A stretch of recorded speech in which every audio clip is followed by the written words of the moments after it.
قبر آخرت کی منزلوں میں سے پہلی منزل، اس کی تیاری کرو۔ اور حضور پتہ ہے قبر کے بارے میں کیا فرماتے؟ صحابہ کہتے ہیں جنازے میں ہم نبی پاک علیہ السلام کے ساتھ گئے تو قبر تیار ہونے میں دیر تھی۔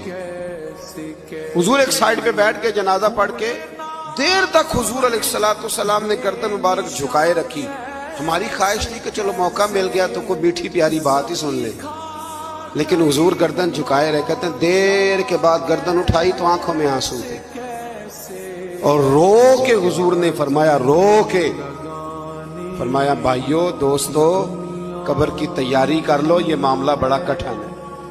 تو حضور تو رو کے کہتے ہیں قبر کی تیاری کر لو، اور یہاں لوگ کہتے ہیں جی آپ بچھوؤں کی بات سنا رہے ہیں فلانی، یہ طنز نہ کریں آپ کسی پہ، آپ خیال کریں اور بچیں اس وقت سے کہ اللہ تبارک و تعالیٰ کے سامنے جب کھڑے ہوں اللہ تعالیٰ ساری امت پر اپنا خاص فضل فرمائے۔